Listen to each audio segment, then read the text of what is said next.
जय मसीह की मित्रों। जब आपकी सेवा, आपकी मिनिस्ट्री या आपके रोजमर्रा की मसीही जिंदगी बहुत खुशगवार और बहुत सरलता से बगैर किसी बाधा के गुजर रही है, तो एक बार रुक करके अपनी मिनिस्ट्री पर, अपनी सेवा पर, अपने मसीही जीवन की चाल चलन पर गौर जरूर कीजिएगा। और आज मैं इसी परिप्रेक्ष्य में मूसा के जीवन को आगे बढ़ाना चाहता हूं। प्रभु ने अपनी सेवा के लिए उसको चुना था, पानी से निकाला गया था, नाम उसका मूसा रखा गया था।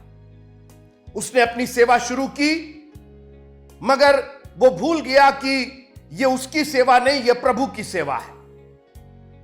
और उसको चैलेंज किया गया, उसके अपने ने ही चैलेंज किया। एक इब्री जन ने ही उसको चैलेंज किया, चुनौती दी और कहा, किसने तुझे हम पर हाकिम ठहराया है? विरोध जब अपनी ओर से हो,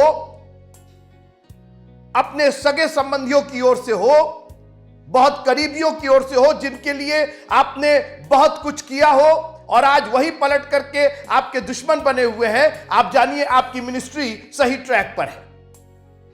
आज मूसा के अपने ही लोग, वो उनको छुड़ाना चाह रहा था, उन्हीं की मदद करना चाह रहा था, और आज वही लोग पलट करके मूसा पर प्रश्न कर रहे हैं कि किसने तुझे हम पर हाकिम ठहराया? मूसा फिरौन के सामने से भागा। याद रखिएगा, परमेश्वर के सामने पहुंचने के लिए आपको संसार के सामने से भागना पड़ेगा। आज बहुत लोगों ने कॉम्प्रोमाइज, समझौता कर रखा है। परमेश्वर के सामने संडे को चले आए, परमेश्वर के सामने चले आए, और हफ्ते भर फिरौन के सामने है, फिरौन की खिदमत हो रही है। एक मनुष्य दो मालिकों की सेवा नहीं कर सकता है। आप फिरौन और यहोवा दोनों की सेवा नहीं कर सकते। आप फिरौन के राजमहल में रह करके, हर दिन बाहर जा करके और एक मिस्री को मार करके और फिर फिरौन के महल में जा करके नहीं रह सकते। मूसा यही सोच रहे थे, इजी करते हैं, अपनी मिनिस्ट्री को इजी करते हैं, रहेंगे फिरौन के दरबार में। आज कई बार हमारी सेवाएं भी इसी तरीके की है। बजाय फुल टाइम मिनिस्ट्री के आधे यहां बंधे हुए, आधे वहां बंधे हुए, जब मौका मिल जाता है तो प्रचार कर लेते हैं। एक मनुष्य दो मालिकों की सेवा नहीं कर सकता है। अगर आप खुदा की सेवा को वास्तव में दिल और जान से करना चाहते हैं तो फिर फुल टाइम उसी मालिक की सेवा कीजिए। मूसा को एक अदद कुएं की जरूरत थी। आज मैं इसी पर आपसे बात करके विदा लूंगा। मूसा को एक अदद कुएं की जरूरत थी। मैं Exodus chapter 2 and verse number 15, निर्गमन की पुस्तक 2 अध्याय 15वीं आयत पढ़ रहा हूं। जब फिरौन ने यह बात सुनी, तब मूसा को घात करने की युक्ति की। तब मूसा फिरौन के सामने से भागा और मिद्यान देश में जाकर रहने लगा। 1 दिन रहा, 2 दिन रहा, 1 हफ्ता रहा। और मित्रों, यह तो नहीं लिखा हुआ, लेकिन रहने लगा मीन्स कुछ दिन बीत गए उसके वहां रहने के। मेरे साथ रहिएगा थोड़ी देर। एक अदद कुएं की जरूरत थी। ना फिरौन के दरबार की, ना मिस्र की विद्या की, ना वहां के ज्ञान और निपुणता की जरूरत थी। उसको सिर्फ एक कुआं चाहिए था। और आज मैं आपको चुनौती देना चाहता हूं। बहुत सी विद्याएं हासिल करने के चक्कर में कहीं उस कुएं को तो आप नेग्लेक्ट नहीं कर रहे, कहीं इग्नोर तो नहीं कर रहे। दुआ कीजिए कि खुदावंद एक कुआं दिखाए। यह बहुत दिन तक मिद्यान में रह रहा था, कहीं कुछ नहीं, कोई नहीं जानता मूसा को। मेरे साथ रहिए आप। यह एक लाइन बहुत गंभीर लाइन है।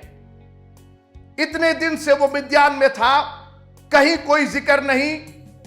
एक ऐसी जिंदगी, गुमनामी की जिंदगी, पूंछ बन करके रह रहा था। बाइबल कहती है, मैंने तुम्हें सिर बनाया है, पूंछ नहीं बनाया है। गुमनामी की जिंदगी जीने के लिए नहीं बनाया है। मगर एक दिन, उसके आगे की लाइन सुनिए, लिखा है कि वो रहने लगा और वहां वह एक कुएं के पास बैठ गया। एक हफ्ते के बाद, एक महीने के बाद, एक साल के बाद, मालूम नहीं, लेकिन एक दिन वो एक कुएं के पास बैठ गया। कुआं पानी का स्रोत होता है। बाइबल में 3-4 पानी के स्रोत बताए गए। गहरा सागर, महासागर, सागर, झरना, नदी और आखिर में कुआं। कुआं, यह कुआं है क्या? हम लोग के जहन में यह कुआं हमेशा एक जमीन में गहरा, बहुत गहरा एक गड्ढा होता है, लेकिन ऐसा इन रेगिस्तानी जगहों पर नहीं था मित्रों। मूसा को सिर्फ एक अदद कुएं की जरूरत थी। ना उसको नदी चाहिए थी, ना नाला चाहिए था, ना नहर चाहिए थी, ना सागर, ना महासागर सागर, ना गहरा सागर, ना उसको झरना चाहिए था। उसको सिर्फ एक कुएं की तलाश थी।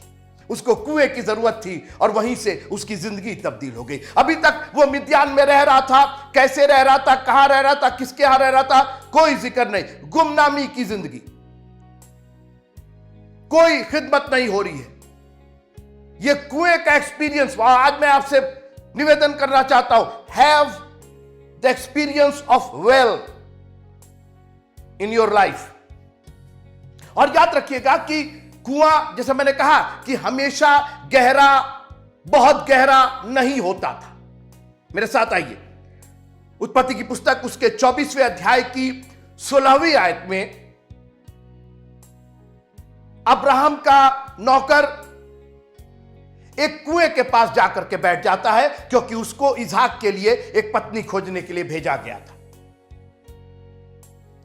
एक अदद कुएं की जरूरत है। आपकी सारी जरूरतें इस कुएं के पास पूरी होंगी। आप रहिए मेरे साथ। और लिखा है कि जब रिबका आई पानी भरने के लिए, तो कुएं में उसने, हमेशा हम कुएं को डोर से, रस्सी से, रोप से जोड़ते हैं, लेकिन ऐसा नहीं था। उस रेगिस्तान में कुआं बहुत छिछला होता था। हां, इसमें कोई शक नहीं है कि नीचे होता था उसको बचाने के लिए, ताकि वो बहे ना इधर उधर, लेकिन बहुत ज्यादा गहरा भी नहीं होता था।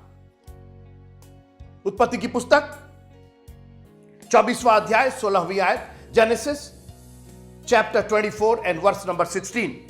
वह अति सुंदर और कुमारी थी, मैं रिबका की बात कर रहा हूं, और किसी पुरुष का मुंह ना देखा था।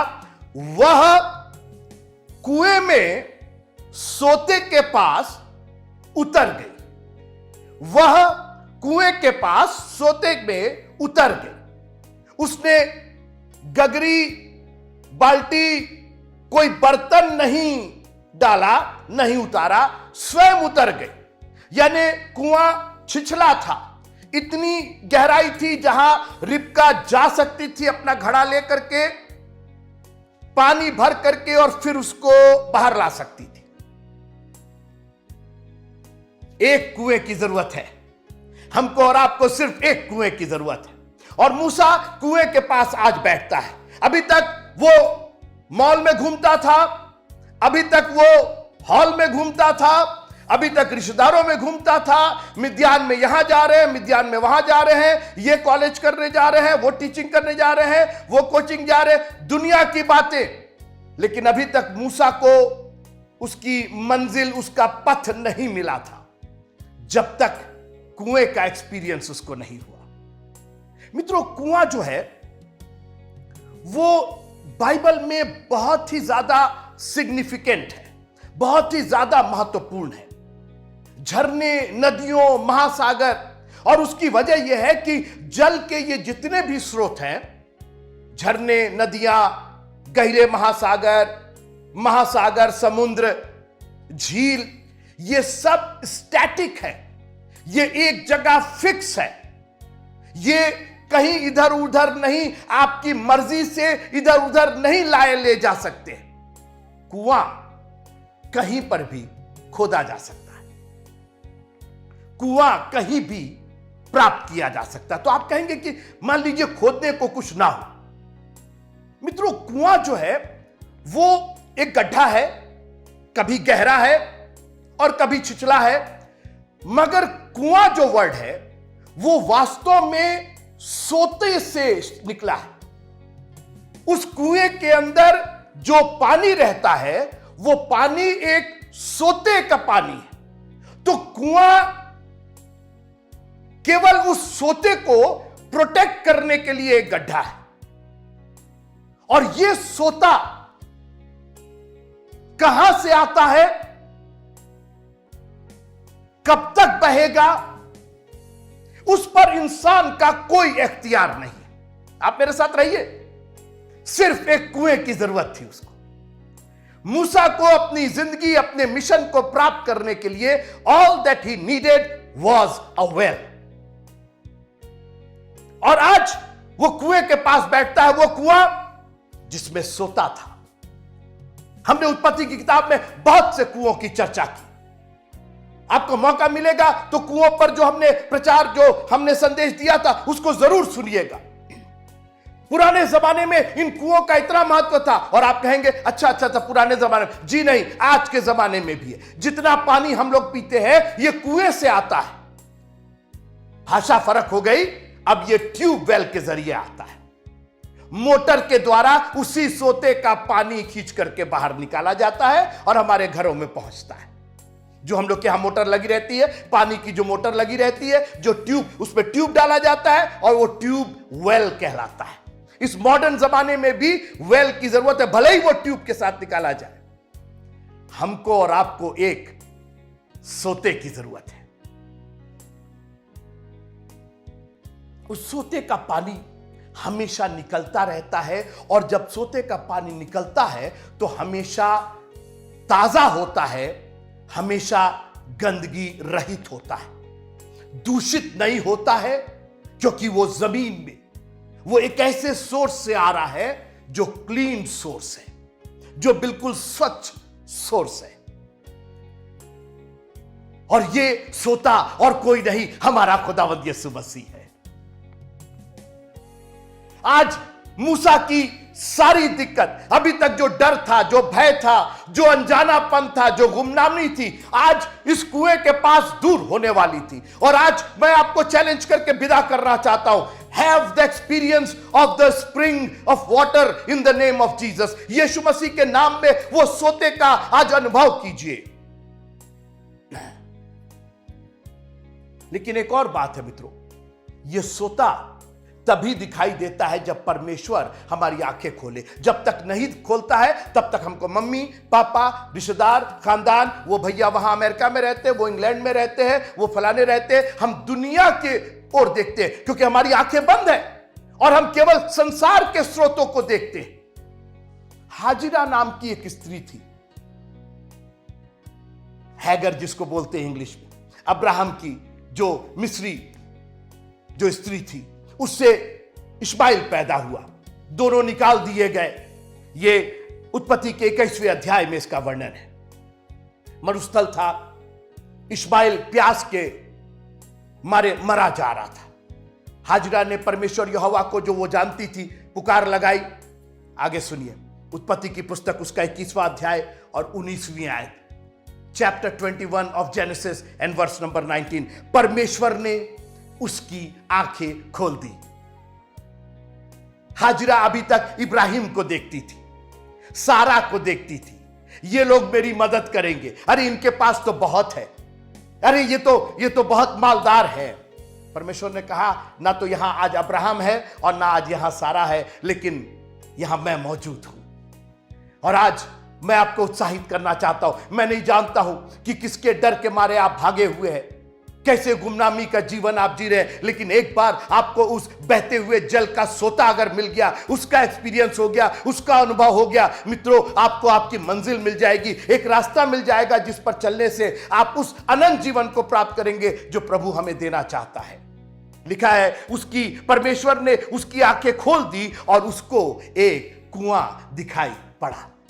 क्या अभी तक वहां कुआं नहीं था? बिल्कुल था, लेकिन उसकी आंखें बंद थी।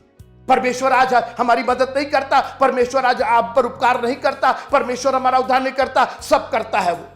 आज भी वो चंगाई कर रहा, आज भी वो हमें ढाढ़स और हिम्मत दे रहा, आज भी हमारे डर को दूर कर रहा, आज भी वो हमें आवाज दे करके बुला रहा है, हे सब बोझ से दबे और थके लोगों मेरे पास आओ, मैं तुम्हें विश्वास। लेकिन हमें दिखाई नहीं दे रहा है, हमारी आंखें बंद है। दुआ कीजिए, खुदावंद उस कुएं को देखने के लिए हमारी आंखें खोल दीजिए। मूसा कितने दिन तक मिद्यान में था, मैं नहीं जानता हूं कि उसको वो कुआं दिखाई दे रहा था कि नहीं दिखाई दे रहा था। हो सकता है खुदावंद ने एक दिन उसकी आंखें खोल दी कि वो उस कुएं के पास जाकर बैठ जाए।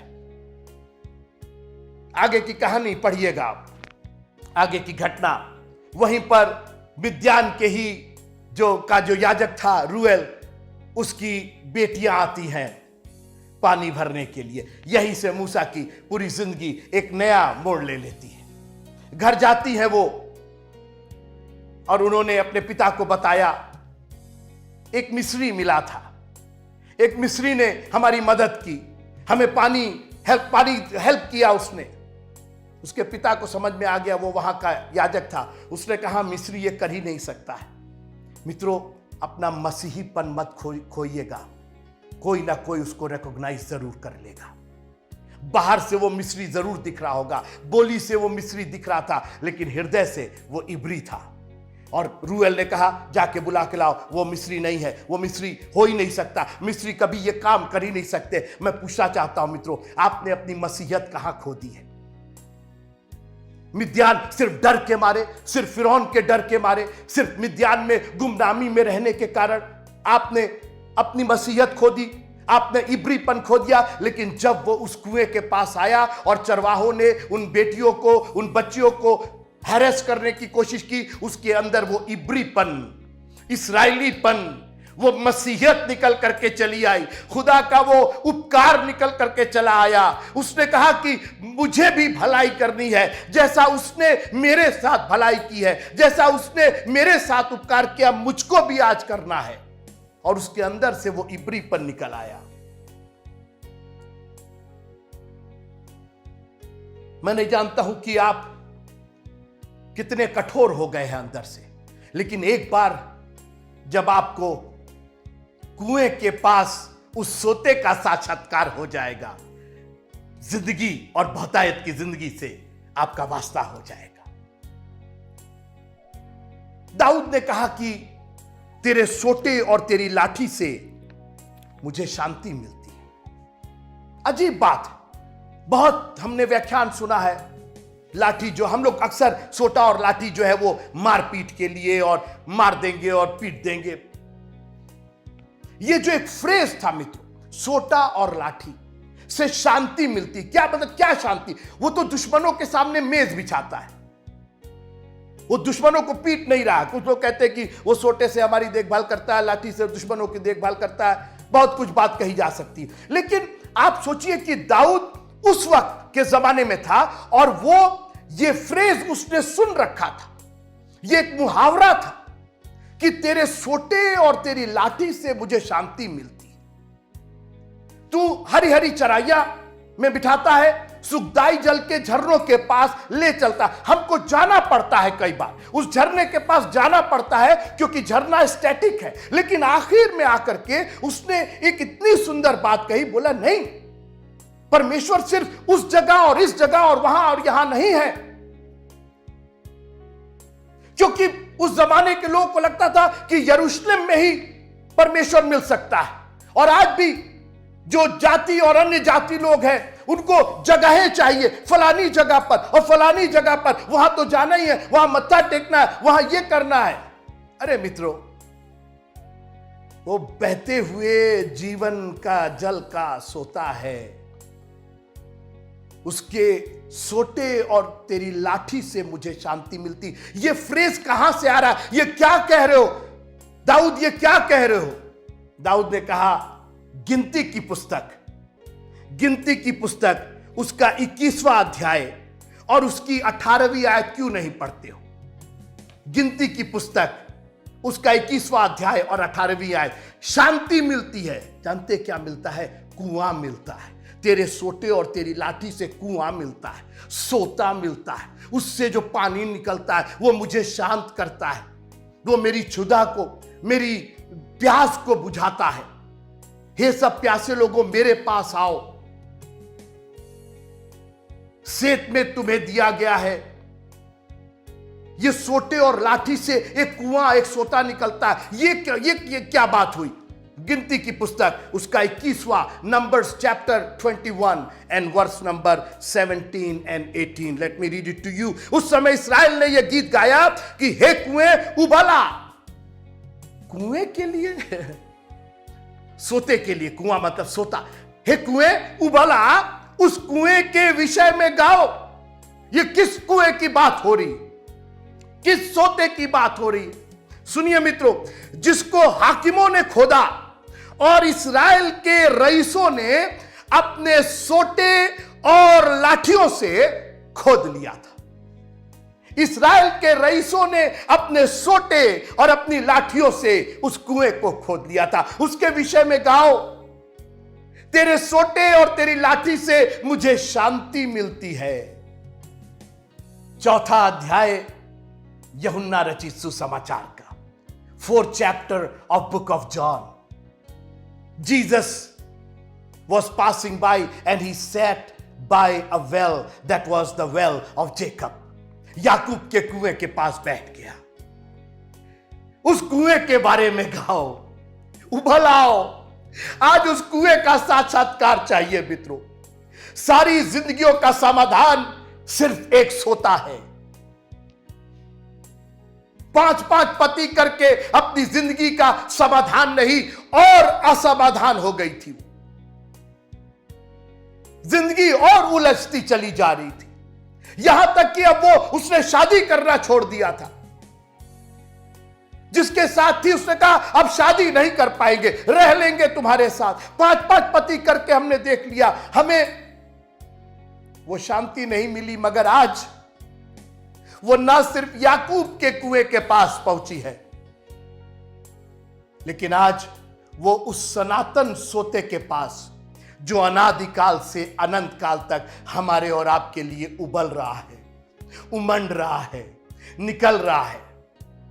और वो पानी भरने के लिए उस कुएं पर आई। उसे क्या मालूम था कि आज कुएं का ये विजिट, कुएं के पास आज जो मेरा साक्षात्कार हो रहा है, मेरी जिंदगी को हमेशा के लिए बदल देगा। आपको सिर्फ एक सोते की जरूरत है। एक अदद सोता हमारी और आपकी जिंदगियों को खुशियों से, बहारों से भर देगा। और यीशु मसीह ने कहा कि जो जल, सुनिए यूहन्ना की इंजील 4था अध्याय और उसकी 14वीं आयत, book of John chapter 4 and verse number 14। परंतु जो कोई उस जल में से पिएगा जो मैं उसे दूंगा, वह फिर अनंत काल तक प्यासा ना होगा, वरन जो जल मैं उसे दूंगा वह उसमें, उस जल में, वह उसमें एक सोता बन जाएगा जो अनंत जीवन के लिए उमड़ता रहेगा। आज हमने जीवन के लिए बहुत कुछ उमड़ाया है। आज हमने बैंक बैलेंस उमड़ाए हैं, अपनी नौकरियां, अपनी चाकरियां, अपनी शिक्षाएं, अपने नॉलेज, बहुत कुछ। ये मूसा ने भी बहुत कुछ उमड़ा लिया था, लेकिन वो सिर्फ जीवन के लिए था, अनंत जीवन के लिए नहीं था। आज इस कुएं के पास आकर के, इस सोते के पास आकर के, ओ प्रभु तेरा धन्यवाद हो कि आज तू हमारी आंखों को खोल रहा है। कोई ना कोई इस वचन का सुनने वाला, उसकी आंखें खुले, उसको एक कुआं दिखाई दे खुदावंद, वो सोता, वो जिंदगी का सोता दिखाई दे, वो जल दिखाई दे जिसको पीने के बाद हम खुद एक सोता बन जाए जो अनंत जीवन के लिए उमड़ता रहे। आज अगर ये जिंदगी में अशांति है, केवल एक सोता आपकी जिंदगी को बदल देगा। जब वो स्त्री, सामरी स्त्री पानी भरने आई और आज उसको एक अनंत जीवन के सोते से साक्षात्कार हो गया, लिखा सब कुछ छोड़ करके गांव में चली गई, प्रचारक बन गई, एक मिनिस्ट्री मिल गई उसको। आज उसकी तमाम जो 5 पति उसकी समस्या का समाधान नहीं कर पाए, जो मोहब्बत, प्यार और जो इज्जत उस 5 पति नहीं दे पाए, 5 पुरुष नहीं दे पाए, आज सिर्फ एक जन ने, सिर्फ एक सोते ने उसकी जिंदगी में इतनी बहारें ला दी। इतनी खुशियां भर दी। आज वो सबको बताने के लिए आतुर है। जिस दिन आपकी जिंदगी में परमेश्वर का साक्षात्कार हो जाएगा, वो उमड़ने लगेगा। You can not stop it. आपको मालूम है, सोते को आप रोक नहीं सकते, आप बंद नहीं कर सकते, कैप नहीं कर सकते। जब वो उमड़ने लगेगा, nothing, absolutely nothing can stop the spring of the living water. और मैं आपको चुनौती देना चाहता हूं, जो सोता आपका सांसारिक रूप से, जिस सोते को आपने सोचा कि ये उमड़ेगा और इससे काम हो जाएगा और वो सूखता चला जा रहा है, आज आपको सिर्फ एक अदद यीशु नाम के सोते की जरूरत है। और वो एक ऐसा सोता है जो अनंत जीवन तक आपको प्यासा नहीं होने देगा। खुदावंद आप सबको बहुत आशीष